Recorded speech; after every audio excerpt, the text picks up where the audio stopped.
The following is a fan-based discussion. All properties discussed are property of Toei Inc., Bandai, Hasbro, and Subaru Productions. Hello, everybody! Hello. Welcome back to Decade in Review. This time, Heisei Phase 2 for Kamen Rider. This is going to be a very interesting one because things are different in the second phase of Heisei in comparison to the first. The more things change, the more they stay the same. Yeah, it got crazy this time. I'm thinking, in terms of, we look at the first half of Heisei, and a lot of it is, at least to me it felt this way, feel free to chime in on how you felt. It's a lot of, we have a young man, he's thrust into a fantasy world, gets the powers of Kamen Rider, and he has to fight off evil with them. Yes. And then in this... Hibiki exists as an outside force. It's an anomaly for sure, but we get into this one. A lot of times they either already have the power not a lot of times, but for a few of them for sure. A good portion, actually. And we're starting to expand the nature in which this fantasy can be. We're exploring different settings. And we look at the one that we started off with Kamen Rider W, or Double, whichever one you want to say. I want to talk about the one thing that is very prevalent compared to Heisei Phase 1. What's that? A brand new toy!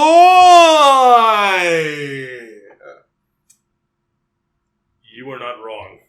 This is a problem that is prevalent in almost the entire, I would say, especially with a show like Drive, I would say, or Wizard, is Build, I would say, to an extent, is an offender of this. Ghost too. Yeah. Let's be fair. Let's be fair, a lot of them. A lot of them, yeah. And that's because we will get a form or a power up or a power of some sort to defeat a monster, and then it will never be used again.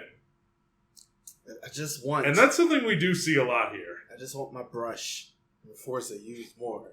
I used once. We had to use it against one monster. Yeah. And this is a topic for another Rantocast. Oh, it is. I do feel like it just has to be brought up here because the comparison to, like... Probably the furthest that you could say they probably went a little toy heavy on the first Heisei Phase is maybe Blade.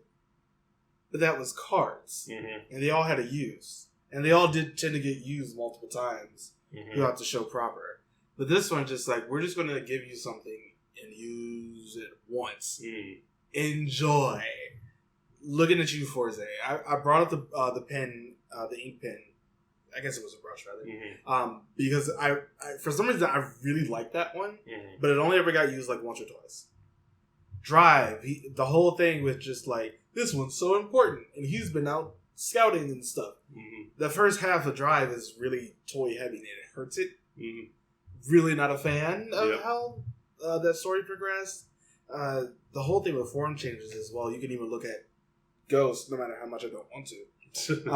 The fact that he got Musashi in episode 1 was no.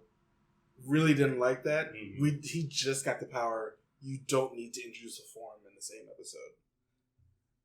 And again, I like that it's forms based on historical figures. Yeah. And I like that aspect, but the way they are introduced, and even the way his own forms get introduced as the show go on, and to me that's a big problem with the script, but yeah, it's problematic. Yeah, even O's for how many things they had, just like, which one will fit the situation better. Yes. So it's much more about which combo. Because we have so many different combinations. Yeah. It's like, what's the one little thing I can switch around here to best this monster?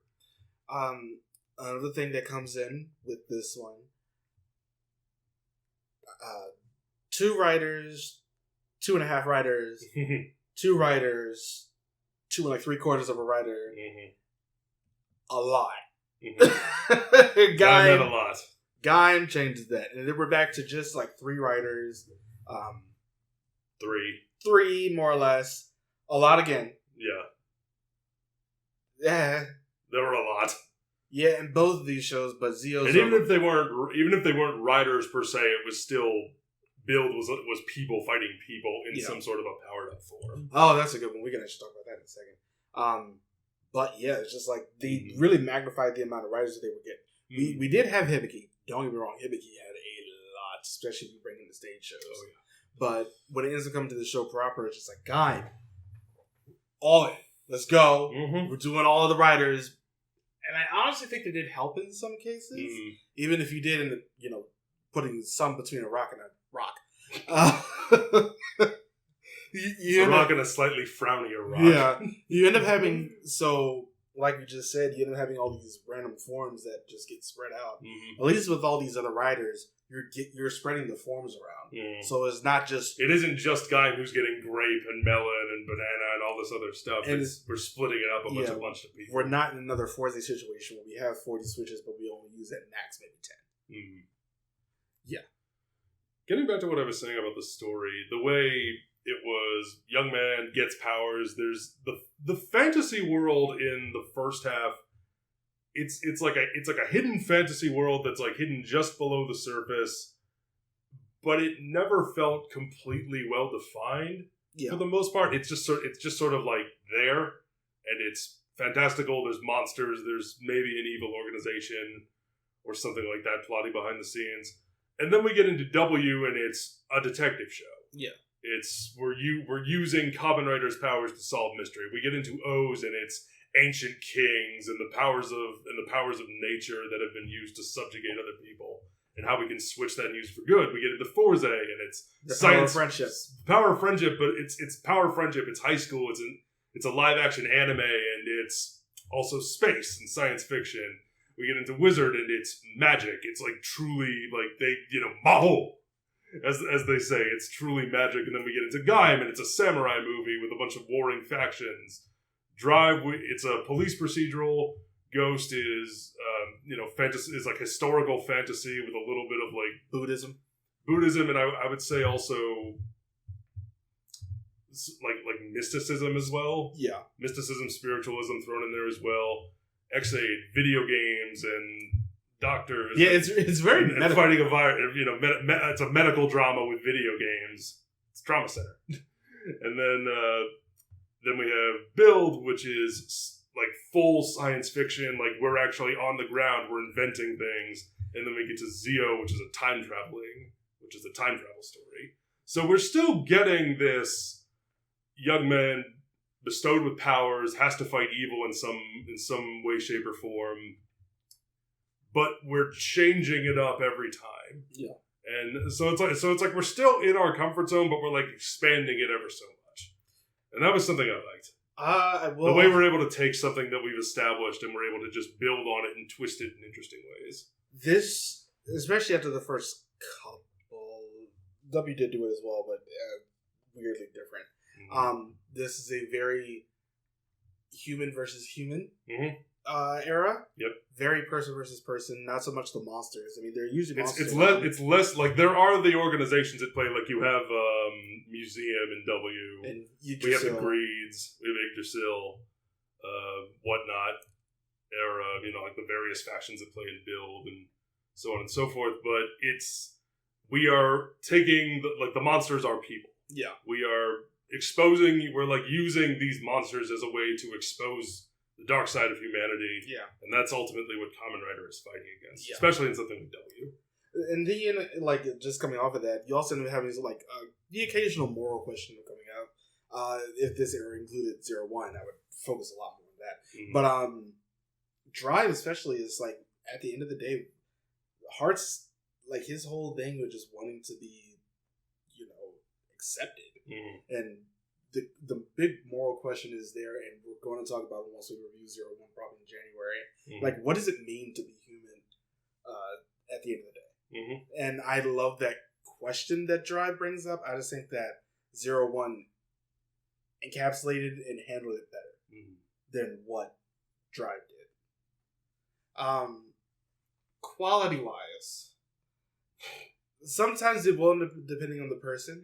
Mm-hmm. But the story, just coming at it from as far as from an objective standpoint as I can, a lot. It's still subjective. It's your perspective. No, I'm trying to come at this just as objectively, just talking about story structure. Hold on. Some of this doesn't work as well anymore. And I'm going to specifically talk about Wizard here.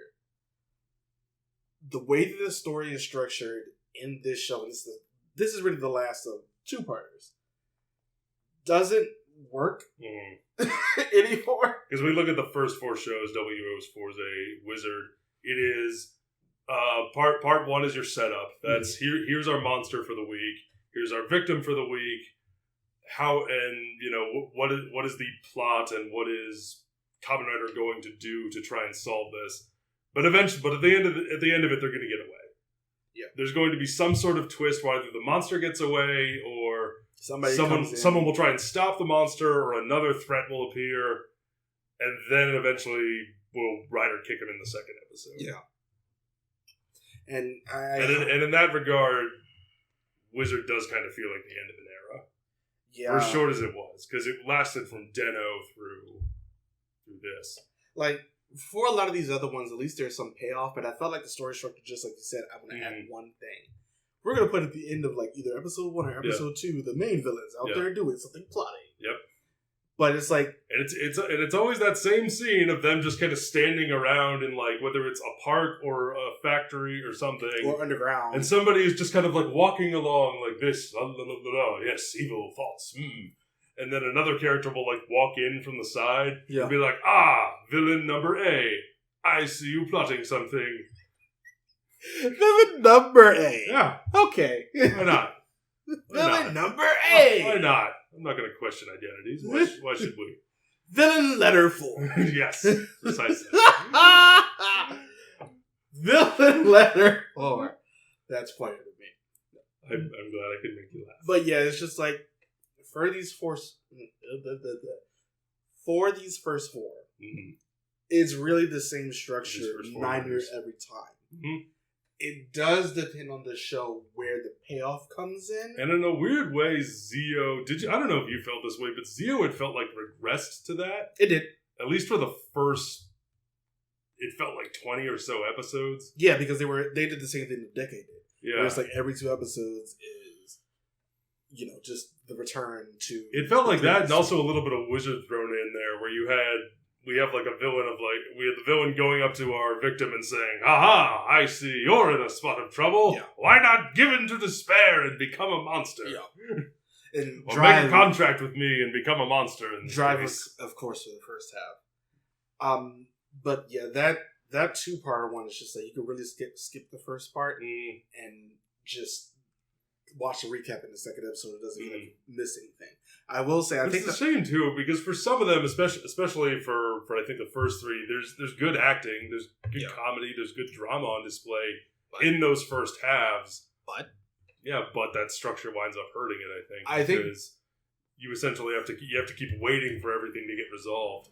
I'm going to talk about the movies here as well, because I feel like this is the era where the movies really start to come in. But I really wanted to focus on Heisei, because 1, it was just amazing. It was a great movie. 2, this is where the payoff comes in for him, doing those 2-parters throughout the rest of the show. Because pretty much with every other show on here, the person you save, that's it. That's the only time you end up ever really getting to see them. But with Heisei, there's a payoff for the fact that he's, beat these monsters and help these people in the movie, where they have to flick all the switches to help save him on the moon. AKA, I love that scene. Probably it's a great scene. Any other Rider movie. But yeah, I feel like it actually has everything from the show actually pay off in some way. Yeah. I wish I could have seen that on the big screen. Yeah, that would have been cool. That would have been amazing. 10 out of 10. Yeah, it's just, I feel like Heisei is the only one, at least in that structure, where that makes sense. It's still not a good idea. It's one of the few movies, I think especially with Kamen Rider Eternal. Yeah. I think was able to do that well.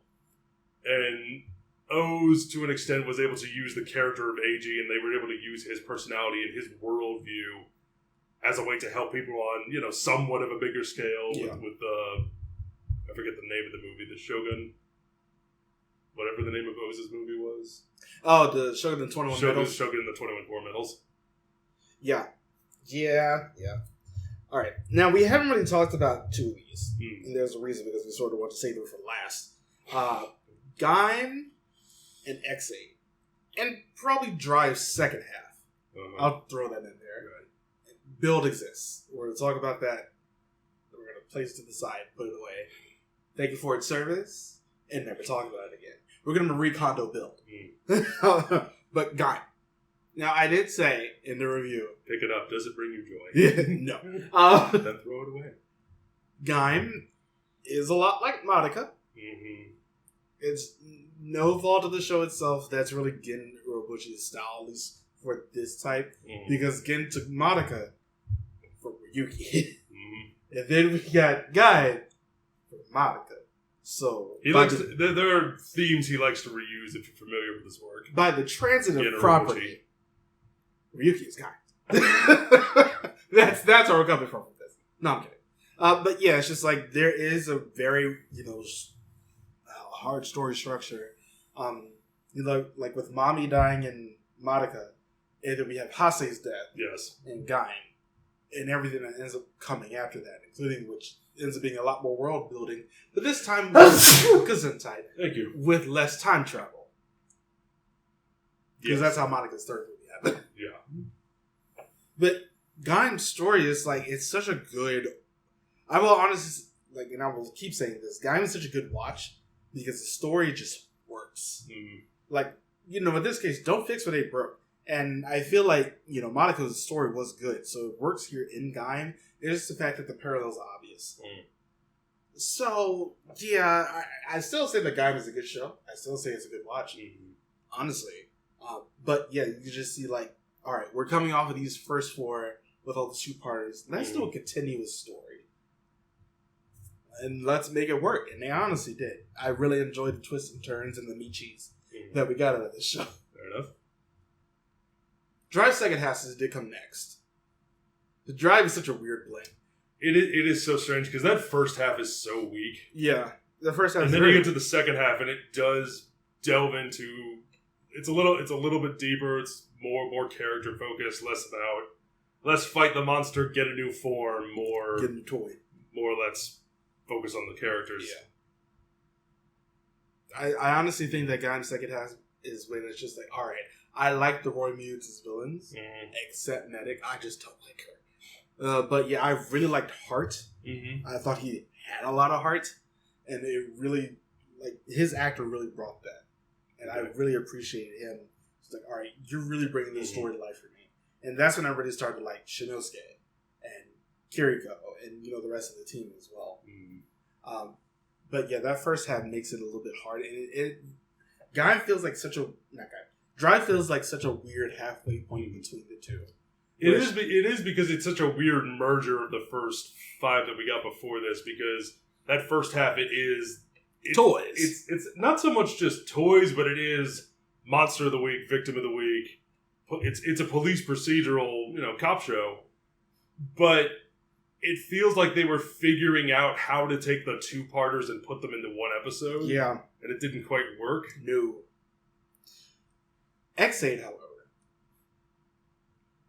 I'm going to do the negative first. Okay. Because this is, as we just go further along, it's I feel like X8 is such a good midpoint where the story, one, it feels fresh and really natural. Mm-hmm.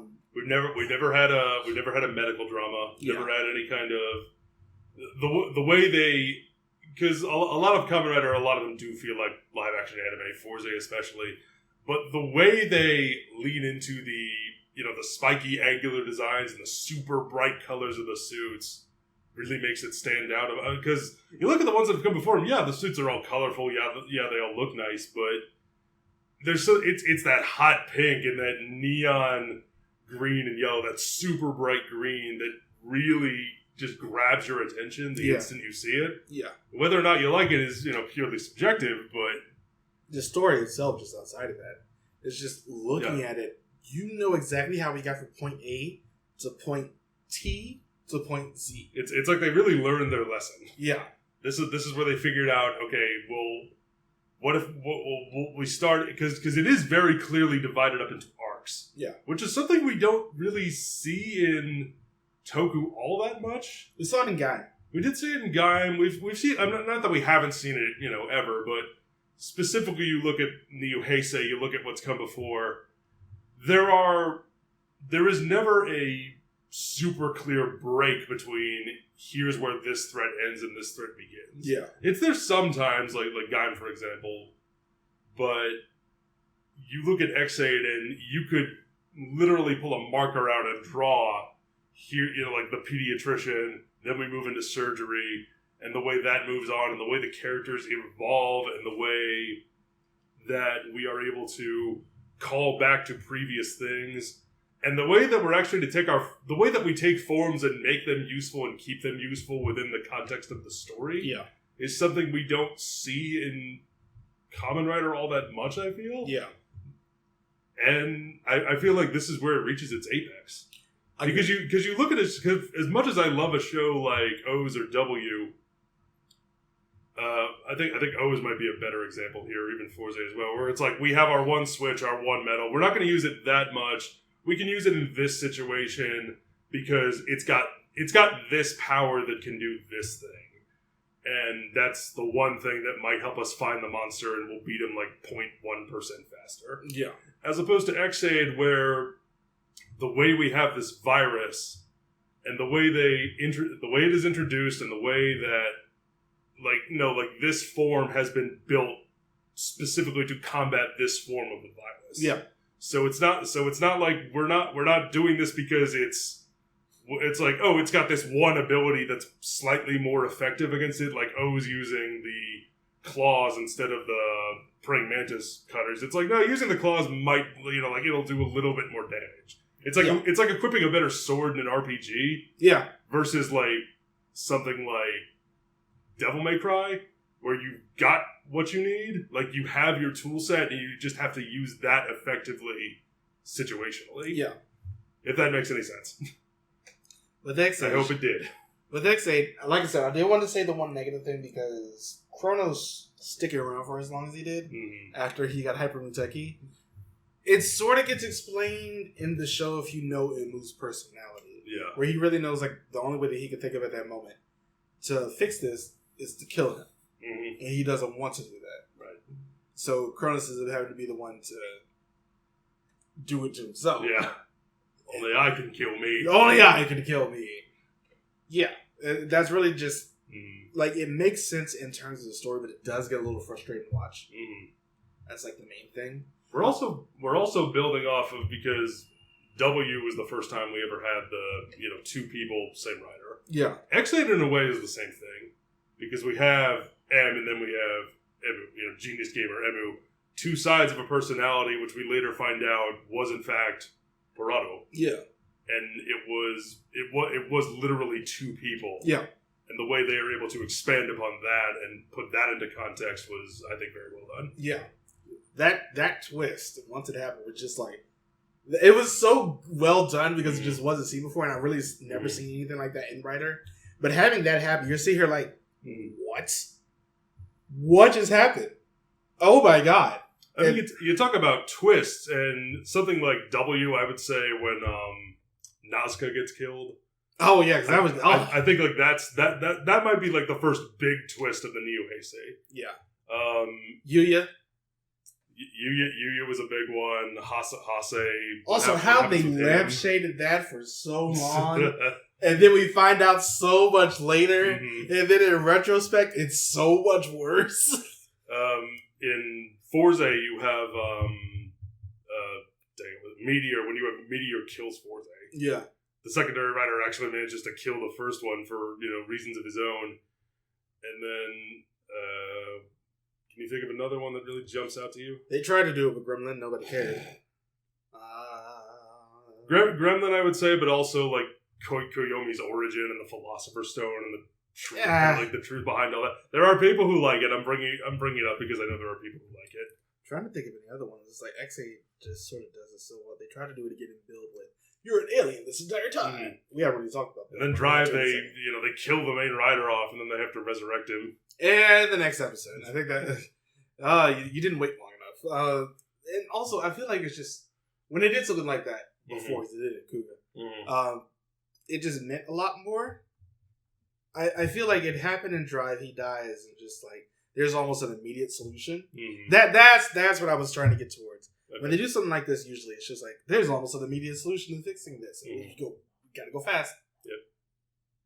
But once you end up getting something like with Kuga, they didn't know what to do. Right. That one had to happen naturally. Mm. So there was really no way to end up, seeing exactly how to get there. Mm.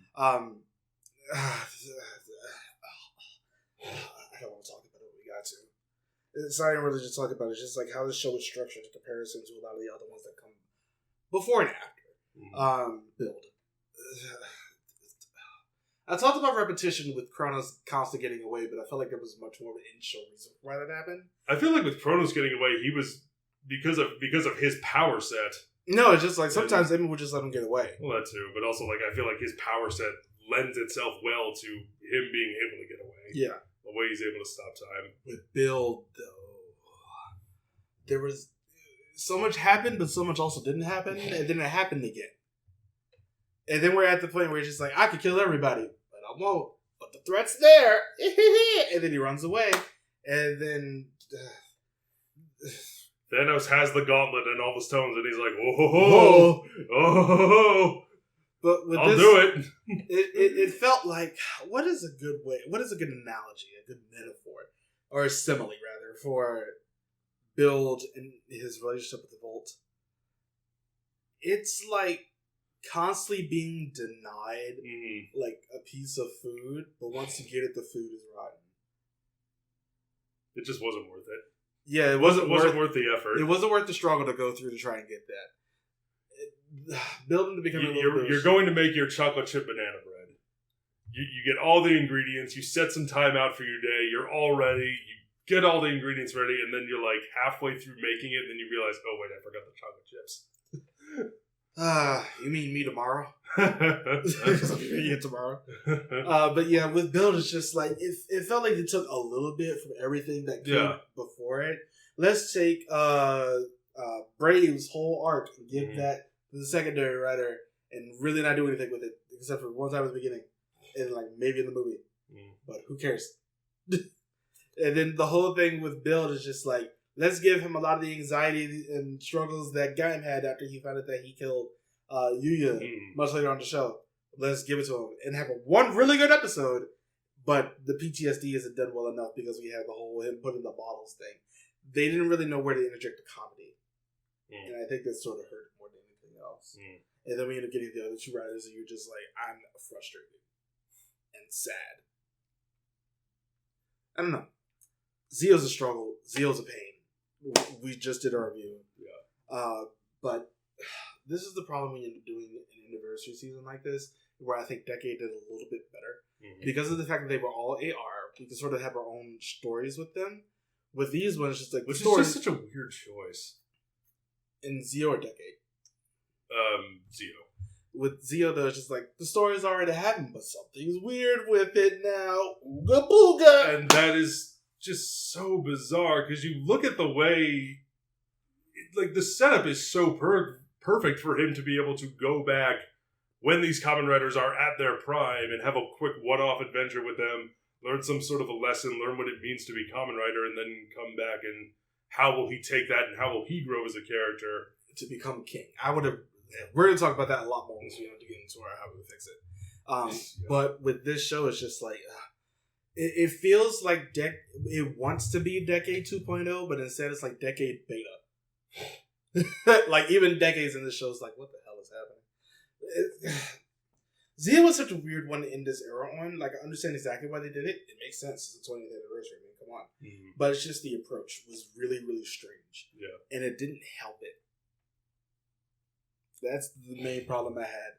Where the approach was just really, really weird. And even going through it's like they did what Decade did and the first four did. And, some of the other ones as well. Just like, we're going to have two-parters and do that a little bit. And we're going to have a little bit of the plot sprinkled at the end. And then they did exactly what Drive did and put that at, have the actual story portion happen later. Especially because all of that, after we had Walls come in as a writer and all of that coming after with all the original writers and stuff like that. It's just, That's where the story started to come a little bit more into its own, but it still didn't know exactly how to do it because we spent so much time on the first half. And then, even then, we weren't finished with all of the tributes. Like the Blade one happens at that point. Mm-hmm. It's such a weird one. Yeah. I want to say, just for this era, especially in comparison to Phase 1, this era felt a lot less grounded. Mm-hmm. More, I could say in reality, but I'm just talking about just like in general. You go back and watch something like even Blade or Hibiki, it feels like we're just going to take it to an extreme. Mm-hmm. Like they're always trying to destroy something or take over something or just obtain power or something like that, or replace people. It always takes it to an extreme here. Which, and oddly enough, I feel like even with how the virus was presented, actually even saying that now is just hilarious. But the way that this was done, X-Aid is such an analogy for these past 2 years that I can't even. That it makes me scared because it's just like, even though we know exactly how the virus is coming about, and even though we know exactly how people are disappearing, we're not going to stop doing the things that are causing these. We're not going to... We touched on this a bit in the review. Yeah, we did. It's because we did this a while ago. But it's like even more so now, just looking at it, people don't learn. That's the thing. Like, we know what causes it. Some people are taking the things so they don't do it anymore. Some people are out here ignoring it and still doing the things. That's God, X8 was too accurate and it scares me. Who knew this show 4 years later would end up becoming the most accurate writer just as an analogy for the real world? And honestly, I think that's what they did a little bit here. They brought it so just like, some people would end up reacting a little bit differently. I'm talking about just like as a whole, especially between Gaim and X8. How would people react to these things happening? I feel like they get to the root of people's psyche. Yeah. People react to these situations. Like, how would a person who was just a delivery man and like an on-the-site dancer react to a world-ending plant or, just a world-ending event coming in? How is some sort of eldritch, deity or some sort of godlike being coming from another dimension or beyond the veil of time and space? Or some sort of virus that is beyond our control. Yeah, is just come here to destroy us. And how do a boots on the ground person, Gaim especially, because he does start off, he's just a delivery boy, whereas Emu is a doctor. And the weirdest thing is just like how it was like, oh God, X-Men. But it's just like, how far will somebody go for clout and money? And then they even do the same thing that Dry did. It's just like, we're going to replace you eventually with the whole the virus portion, right? With the game virus and figuring out all of that. It's just like, how are we going to end up replacing somebody? So there are a lot of things that, especially these two shows, I feel like did it so well. I would say that looking at like how does the young man who is given these powers or the young person who's given these powers, how do they deal with this situation? You look at W, and it is structured like that detective movie where it's like, oh, this goes all the way to the top. Yeah, where museum and it is those people in power who are the ones pulling the strings that our hero doesn't know about yet, but eventually he's gonna pull the threads together and realize this is where it all leads to. And then with O's, it's this king from centuries past who harnessed power and used it for his own good. How's a drifter going to deal with that, especially when the literal devil on his shoulder is there floating next to him and trying to guide him in a way that will serve his own interests, but eventually that gets changed around and then as they grow as characters. I think X8 again is just like, how far will a doctor go to save his patients? And how far will capitalism go until it stops caring about people? That's Dan Masamune in just a nutshell. He was just like, your games aren't selling well, you're canceled, and then he tries to kill somebody. Go watch X8. I think I might just do that. I might just watch X8 again. Just go rewatch X8. And just do a dissertation. If there's any takeaways from this. Do a dissertation. We'll do another X8 review. Might as well. Like, do a whole dissertation just on X8, because it feels like a weird, like the parallel in it is so specific and so accurate that it's scary. We're going to talk about this again because it's the same writer for 01. So we're going to end up bringing up a lot of the things, although 01 does have a bit of an issue, but once again, the coronavirus did happen, so I feel like a couple of episodes just weren't done. But yeah. Heisei is such an odd animal. It's such an odd animal. It's so weird. An odd duck, but we love it. It's so odd just how completely and utterly accurate that show is. Even down to the personal level. Like, you have your evil side and your bad side, and I feel like Zio tried to do that and didn't do it well. That's how we got Zio too. But yeah, this era, in comparison to Heisei Phase 1, just feels bigger. Not always for the best in some cases. It feels bigger, it's shinier, and it's toys. It is toys, but I also think it's better. For me, it is. It depends for me. At least this time, people actually talk to each other. That helps. Communication is key. I like Fives. But yeah, let us know what you think about this era. Do you like it more than Phase 1? Do you like it less than Phase 1? Do you like it more than what we had so far? Do you like it less?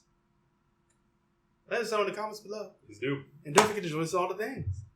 We'll see you next time. Bye, everybody. Thank you for watching.